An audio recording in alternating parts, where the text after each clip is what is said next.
So Craig has been designing and implementing data warehouses solutions since the 1990s. He has worked on tiny warehouses as well as multi-terabyte data warehouses. Craig is the Chief Executive of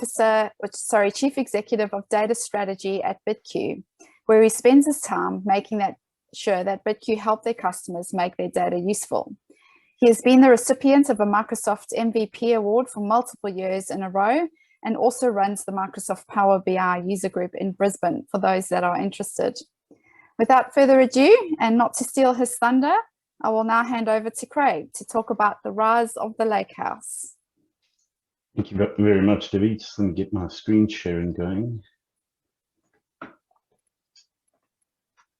So you should be able to see my slide deck, or see opening slide. Yes, we can see that. Thank you.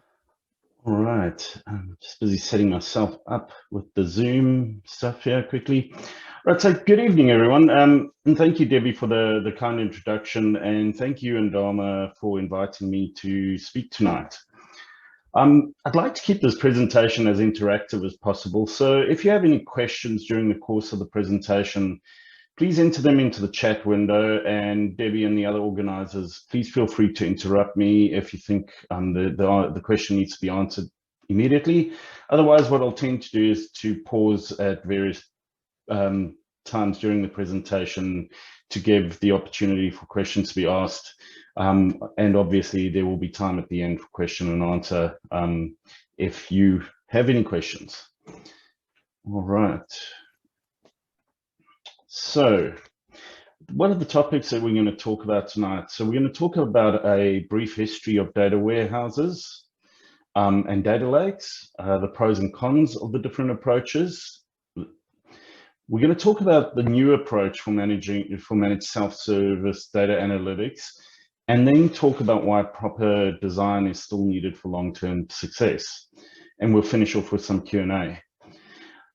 Just a bit of a quick disclaimer. The opinions that I express tonight are my own, based on my learnings and my personal experience. This industry is very broad, and there's a lot of different technological solutions in play. So, you know, it's very likely that other people on the calls may have had different experiences to me and therefore may not 100% agree with what I say. And that's fine. I actually would love to catch up with you and have that debate at some time. So I'm also trying to keep this session as non-technical as possible. So if we do have a technical person in the audience who was hoping to dig a bit deeper, just tap me on the shoulder at the end of the presentation, and we can arrange a time to have a conversation around some of the deeper technical aspects. So moving on to the data warehouse, I think most people have experienced this in their working environments. The concept of data warehousing, as we know, has been around since the 80s. So it's 40 plus years old now, and therefore is very mature. It was built with BI and reporting in mind. That was the primary function of the data warehouse. And as I was saying, it's pervasive in most medium to large organizations today. It's very rare, if I go into an organization that you would class as medium or large, that they don't already have a data warehouse of some sort or multiple data warehouses of some sort. But they're very slow to change. And this is the Achilles heel of the data warehouse. There's no support for unstructured data, so video, audio, text. And as you can imagine, that is becoming an issue in today's world, where that is becoming the vast majority of the data that we are working with. There's little to no support for data science purposes. Although data scientists can get some value out of connecting to data warehouses, one of the traditional benefits of data warehouses is that the data is heavily cleansed and heavily organized as goes into the data warehouse, which often actually negates some of the benefit that the the data scientists get from working with the raw data as it came out of the source systems. And there's no true real-time support. Talking about things like streaming analytics and that sort of thing. Yeah, with a lot of effort and a lot of cost, with data warehouse technology, you can get near to real time. So, you know, maybe 10, 20 seconds behind when events actually happen, that sort of thing. But typically those sort of implementations become extremely expensive and very hard to manage. And it is schema on write. Now, what that means is that as the data is ingested into the environment, it needs to, the data needs to already be transformed into a particular target schema as you receive the data. Why that's a negative is sometimes your organization is collecting data and you don't know yet exactly what benefits you're going to get from it. You don't know all of the questions you want to answer, but you are forced to ingest the data into a data warehouse in a particular format that you've already had to try and guess what the use of the data is going to be. And so that, again, you lose the data as it was when it was extracted from the source systems, typically. And they're very inflexible to source system changes. Typically, when a change happens to a source system, all the existing ETL pipelines into the data warehouse tend to break, and the data warehouse generally then starts losing its value.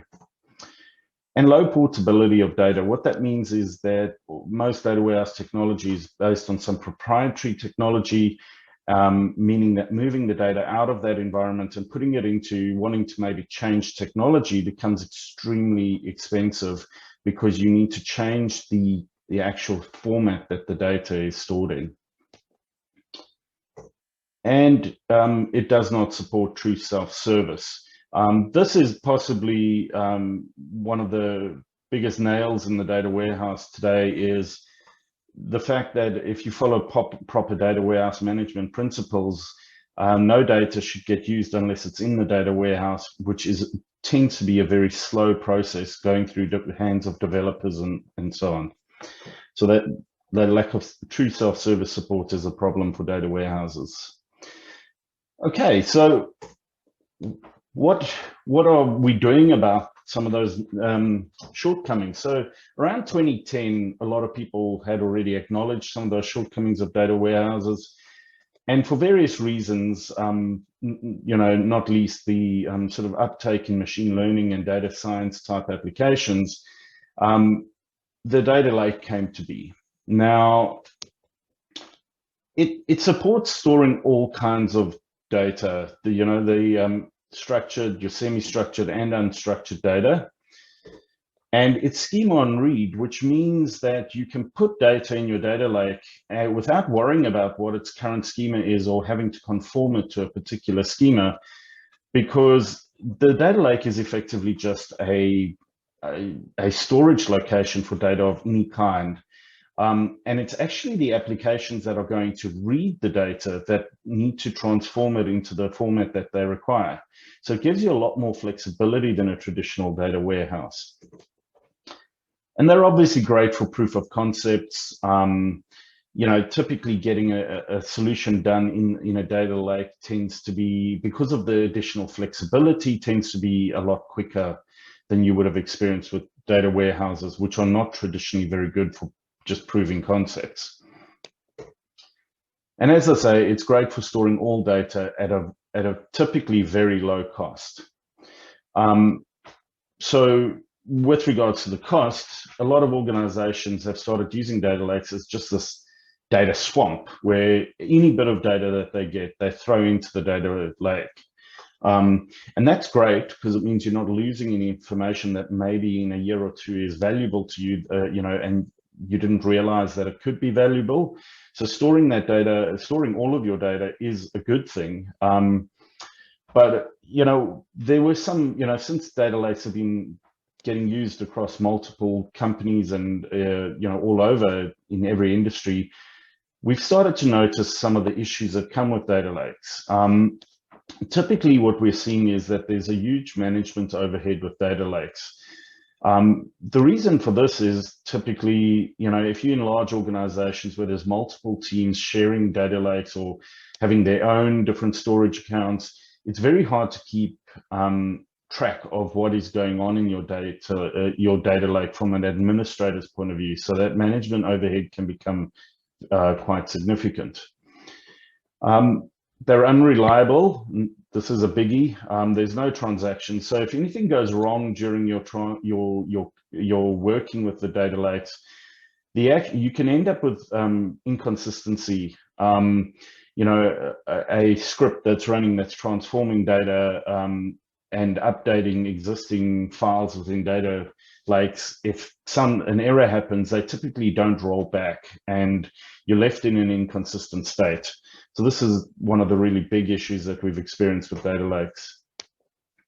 And there's no schema or quality enforcement. Now, although I earlier said that that's actually a good thing, it comes with its bad side to that as well, is that until you actually start using the data and querying it, you won't know that, you know, for instance, that there were some files that were all meant to have the same format, but they're not exactly the same format, and you tend to only discover that when it's quite late in the piece.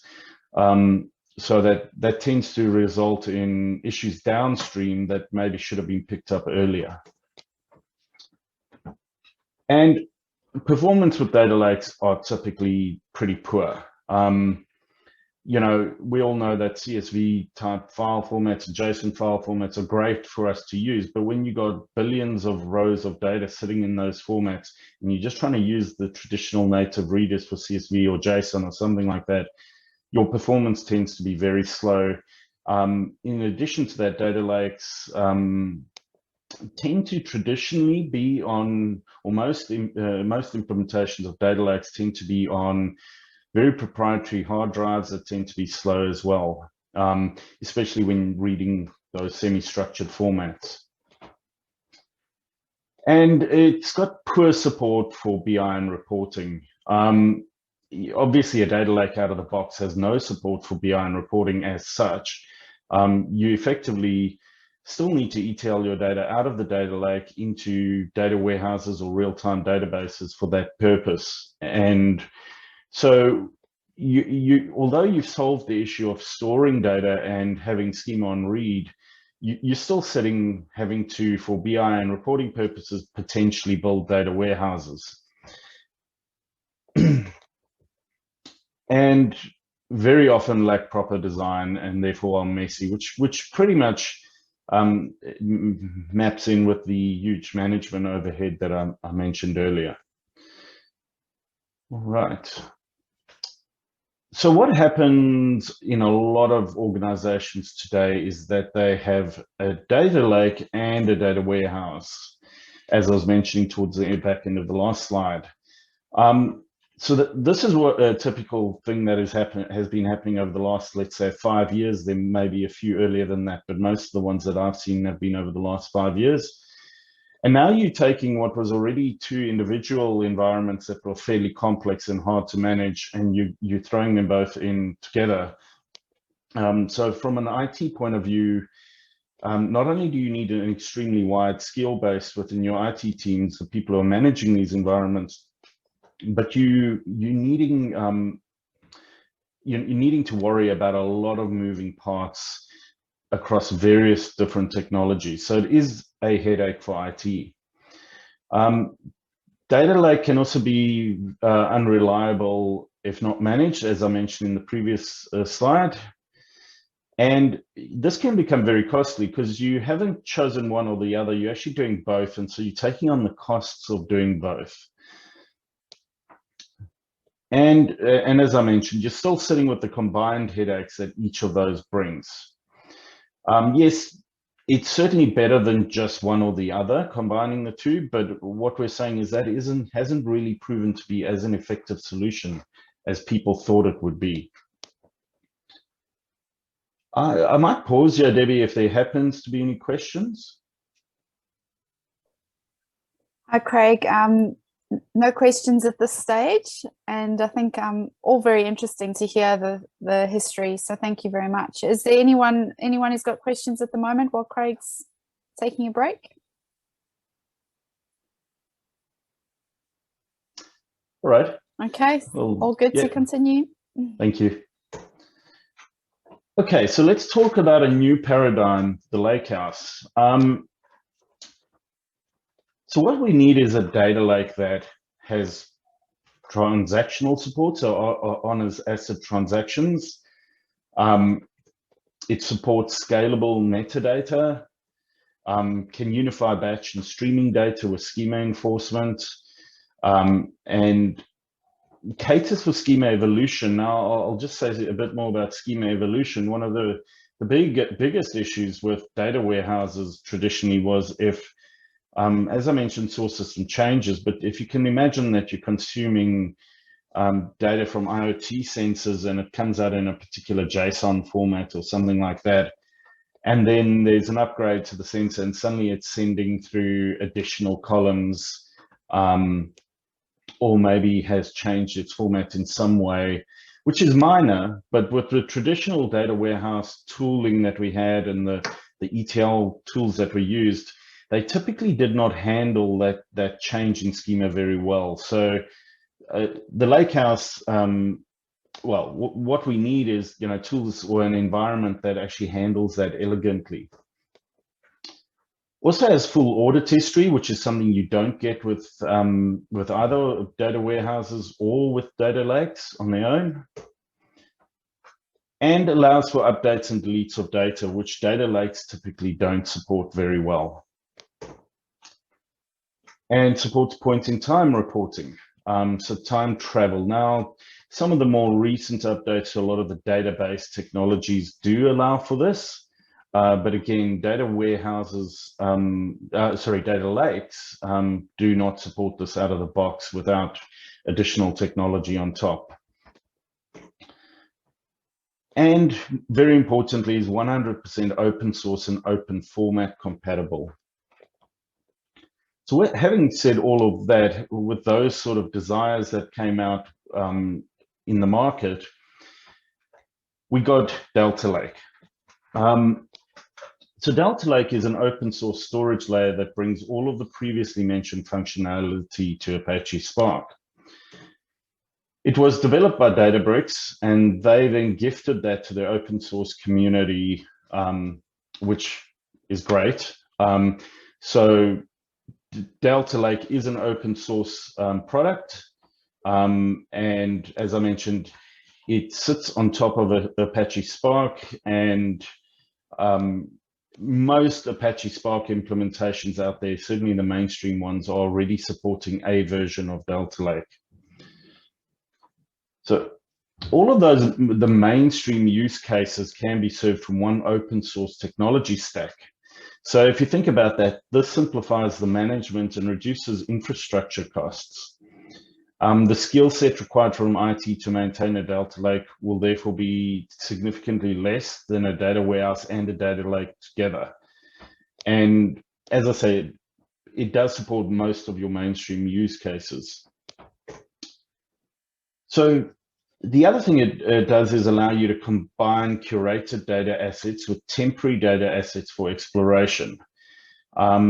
This empowers the analysts and the data scientists to mash up curated data with new non-curated data without having to wait for developers to handle the data. Again, very importantly, that without having to wait for developers to actually do something really, the cleansing and that of the data, this is what the data scientists have been waiting for, the ability to use data that's already been curated and mash it together with other data that they have at their fingertips, so to speak. So if we just look at a typical pattern that Delta Lake. Hi, Craig. Sorry, we have just a quick comment and question here, which I think might be valuable. Sure. Experience has been that attempting to enforce quality and governance in a cloud-based lake is that it starts to look like a lot like traditional RDBMS. Good for using our skill sets, but probably missing the value of schema on read. Yes, and that is exactly what a lot of us have witnessed in using just traditional data lakes. And that is what Delta Lake is actually trying to address. That exact problem, I'd say, is one of the key problems it's trying to address. So absolutely agree with that statement. Great, thanks, Craig. Okay. So what does Delta Lake, well, this is a pattern that is suggested by Delta Lake as the right way to use the technology. So as I mentioned, the way to look at Delta Lake is that this is a curated data lake. You got your bronze area, which is kind of often referred to as the raw area. And this is ingesting the files in the exact same format or the data in the format as it's arrived.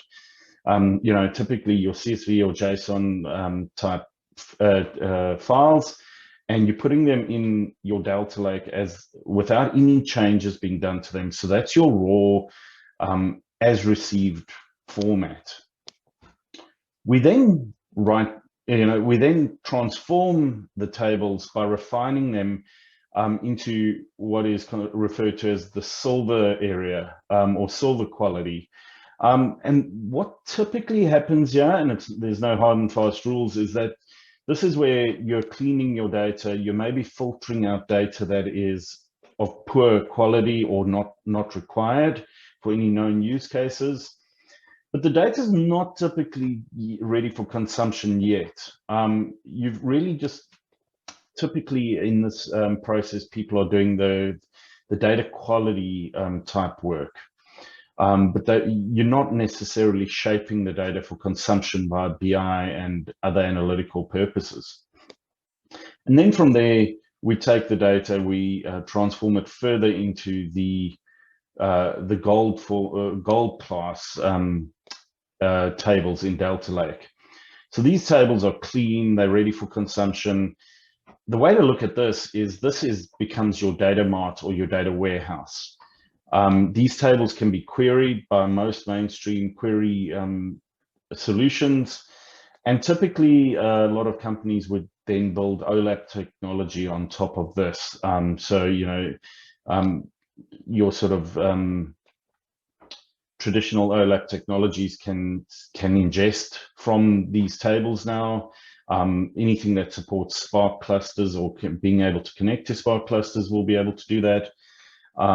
And that's typically where a lot of the BI happens. And then also machine learning can use these gold tables. Data scientists know that they don't need to worry about the data quality when they're accessing those tables because it's already been handled for them by typically BI developers or the likes.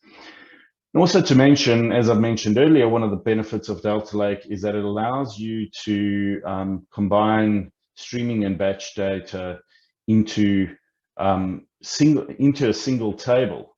So this is also something that's a key feature of Delta Lake, is that it allows a single table in your Delta Lake to be a batch table, a table that's populated via a batch process, but also receive and send out data from streaming sources at the same time. So one of the other benefits of this pattern, if you choose to follow it, is that it's easy to recompute if business logic changes or if bugs are discovered in your process.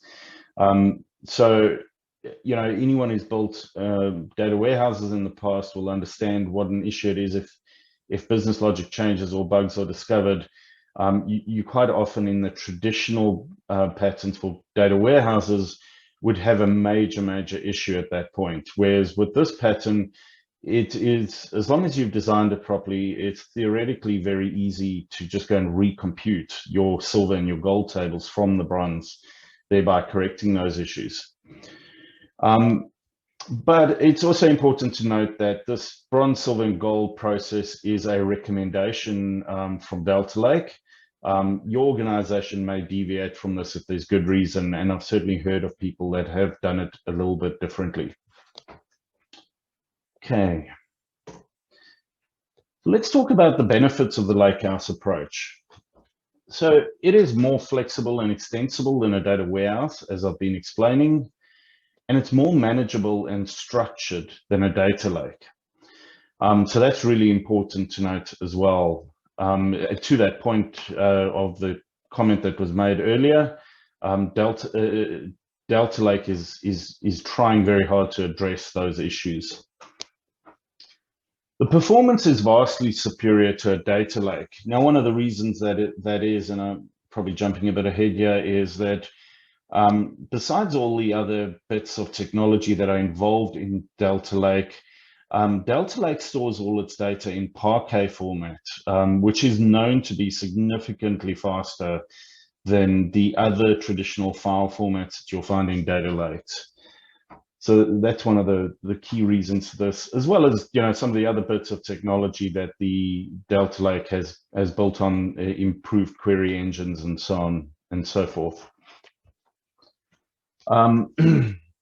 So it gives you a common platform for all data-related activities.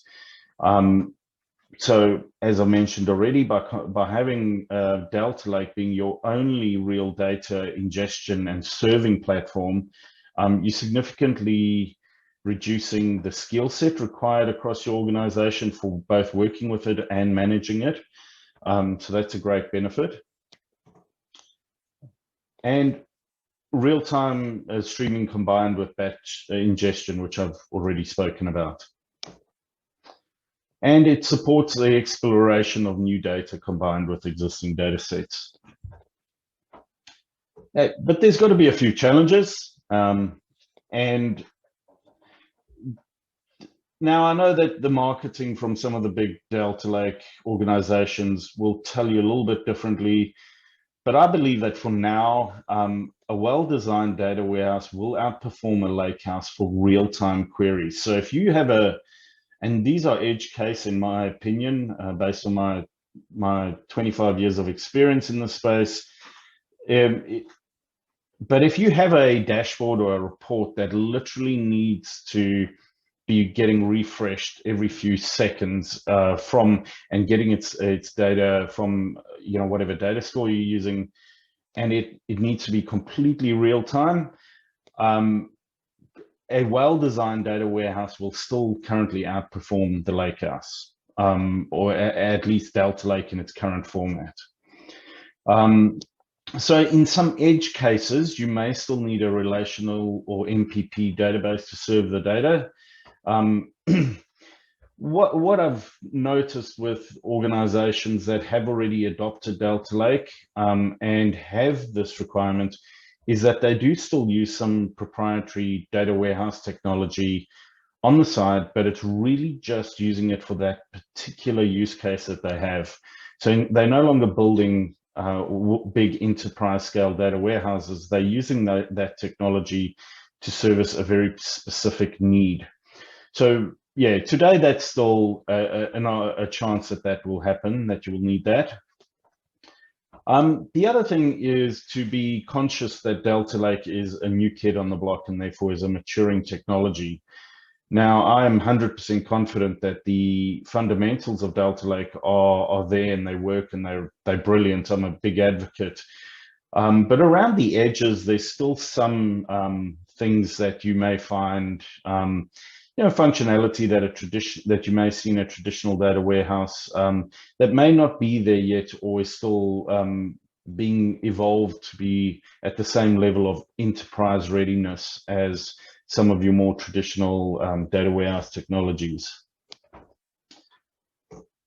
And obviously, organizational management is still required. This is not a silver bullet that is going to reduce or negate the need for organizational management, and I'll speak about that a bit more as we progress. Okay, so important. Design, and then follow the process. So IT should not be the bottleneck. As I've mentioned several times this evening, the traditional approach where you have IT having to handle all the data before it's available to the organization has been a massive bottleneck. But we can't just throw open the gates, because no control leads to chaos, to duplication of effort, and definitely leads us to a lack of the single source of the truth, which is what all organizations are looking for in their reporting systems. So it's very important that we design a governance process that implements a central register of data assets. And going back to my disclaimer earlier, I know this is where I'm probably going to have a lot of people disagree with me around this governance process or the exact form of it, but this is just what we found works. So you have a central register of data assets, typically a data catalog in most organizations. Some organizations will do it in different ways if they don't want to take on the expense of a proper data cataloging technology. But we definitely advocate for a register of all data assets. We would recommend that data is, that you build a culture where data isn't even used in any official type of capacity unless it's been registered in the catalog in some way. So new assets, could potentially be added to the bronze, and then they can, bronze layer, as I described a few slides earlier, and then they can be used by analysts, data scientists for exploration. It's not considered enterprise assets, reports, or outcomes, but this is an excellent way of validating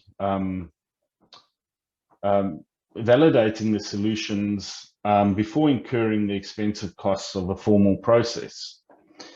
But then taking those solutions and making them enterprise does require a formal design process where you will typically take it through through the silver and gold stages with proper developers getting involved at that point. It's very important as well in this process to leave the ownership of these exploratory solutions with the business units that actually create them. There should be rules around how these can be used and shared. And very importantly, the responsibility for the outcomes of using these sits with the business unit. So if, hypothetically, if a sales director decides that they're going to use an unvetted and unqualified data source to make some decisions, and it turns out that that data was of poor quality and therefore the decision turned out to be a poor one, the responsibility at that point must sit with that business unit, and IT should not get blamed for that, as what happened traditionally in a lot of organizations.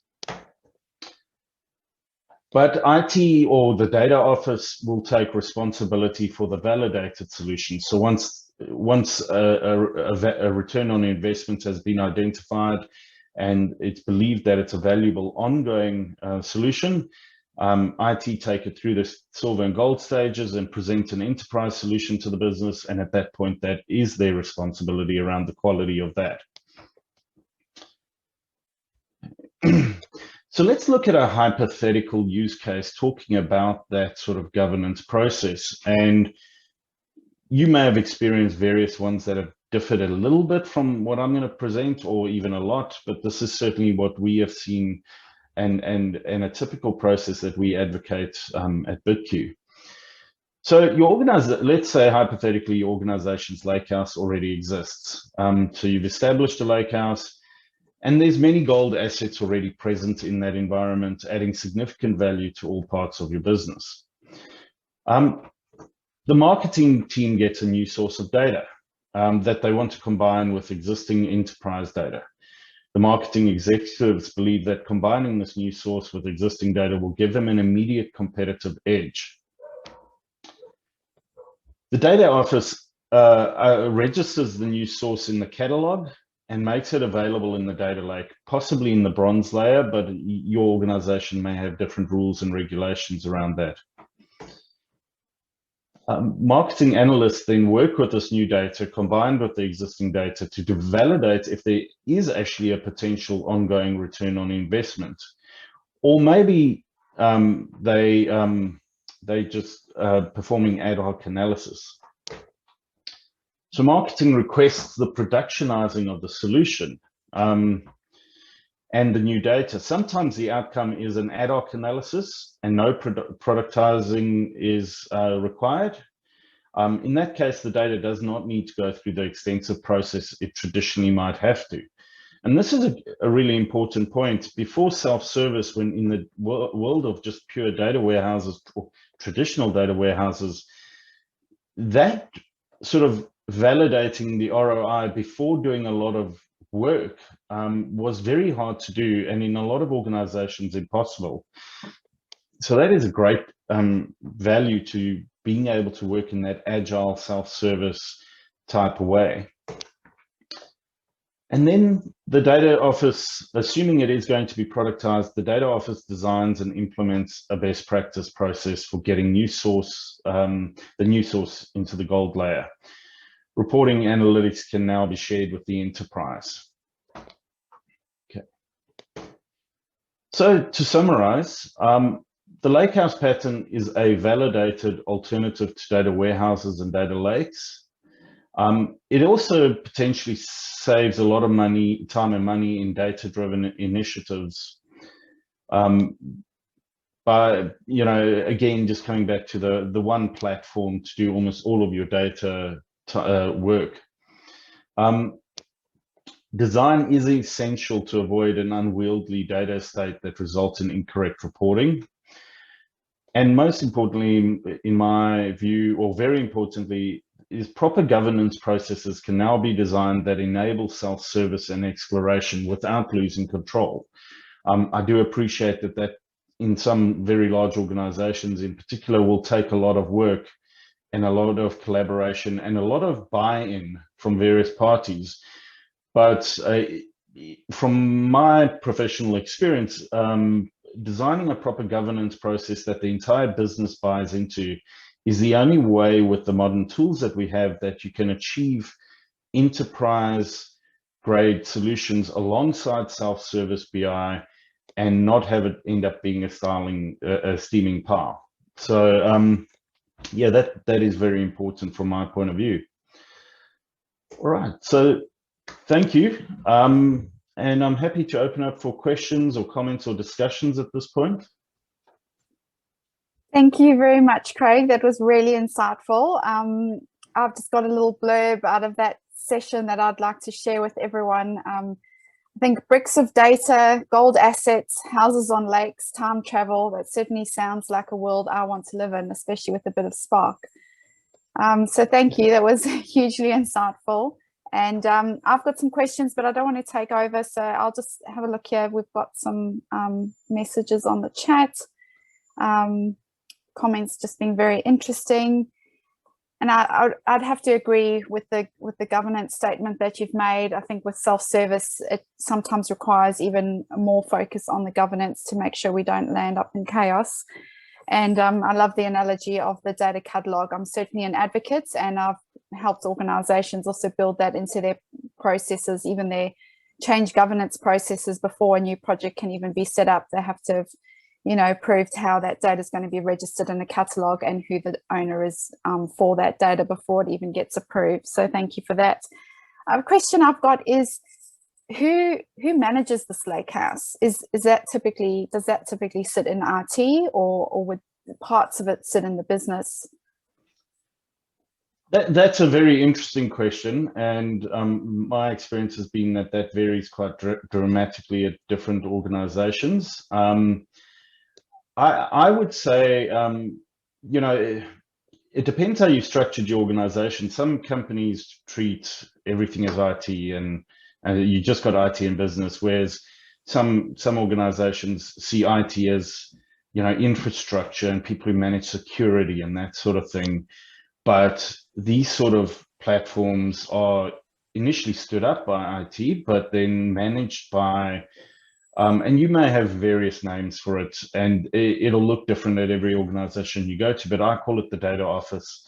And it's basically a team of specialists who are trained up in the technology you choose. In this case, Lakehouse, we've been very specific here tonight about it being Delta Lake, which requires Spark, and there's various flavors of that. So, the data office should have people who are qualified to on the technology, both from an administration point of view, and you would probably have a few traditional BI developers even sitting in that team. And those are the people who go and productize things into that enterprise grade solution. So yeah, I think the management would sit, in my view, that's where the management of the platform should sit.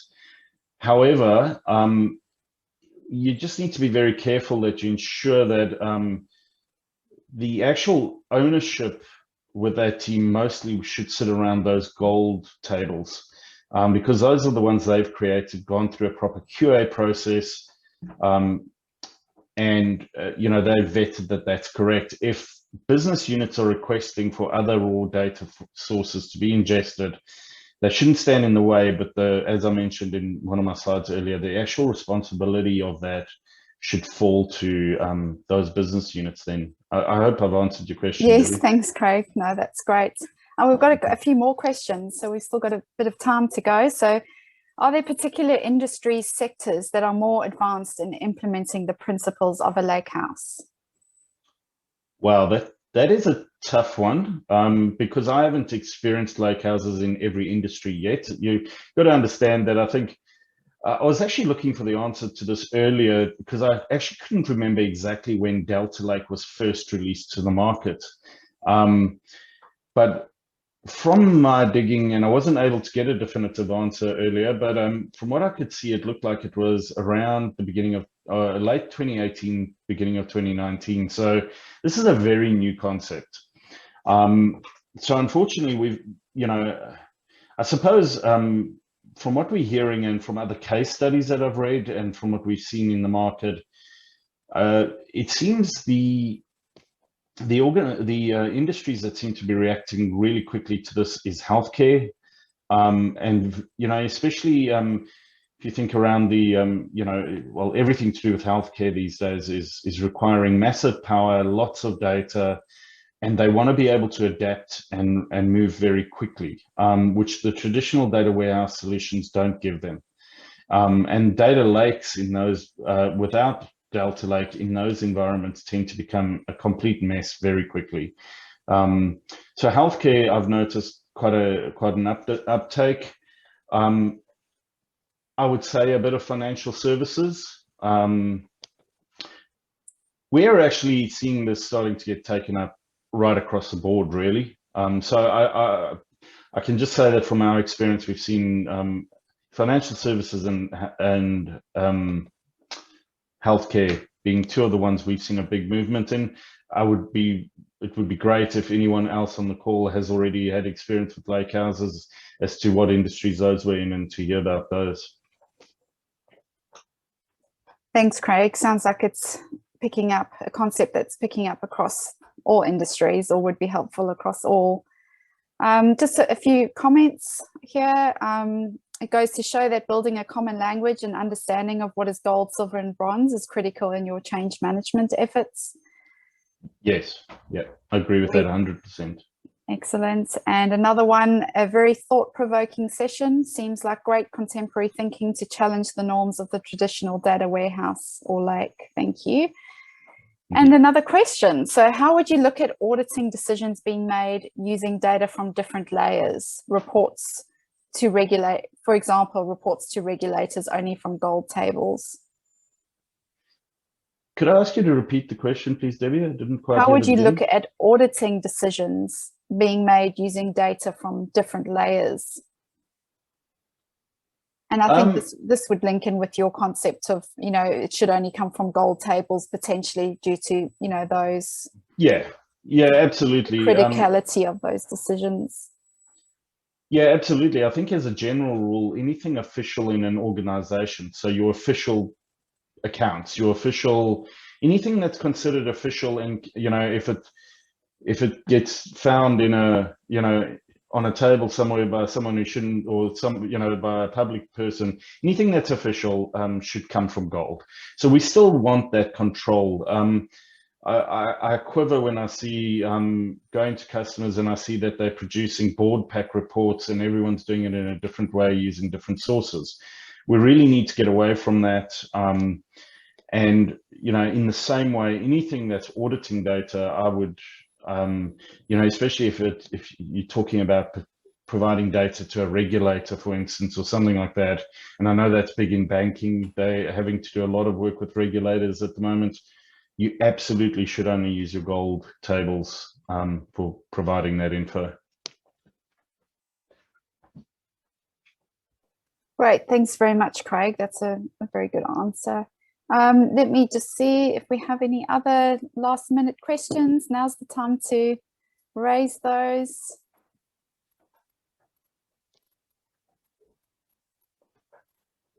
Okay, so I think we've got to the end of our questions. So just a very big thank you, Craig, for your time this evening, and I hope everyone got a lot of value out of that session. It was a great summary of a complex topic. So well done, and very well understood from some of the feedback that I've seen. So thank you very much for your time and for taking us through those concepts. I hope everyone has taken some value out of that and enjoyed the session. I know when we discussed the topic as a committee, we were all very excited to hear about it ourselves. So I hope you've enjoyed it. And please don't forget to give your feedback to Michelle when we send out that list for topics for the future sessions in 2021. Okay. Thank you very much, Debbie. Thank you for having me. No, it's a pleasure. Thank you very much, Craig. Okay, I think that's a wrap. Thanks, everyone. Enjoy the rest of your evening.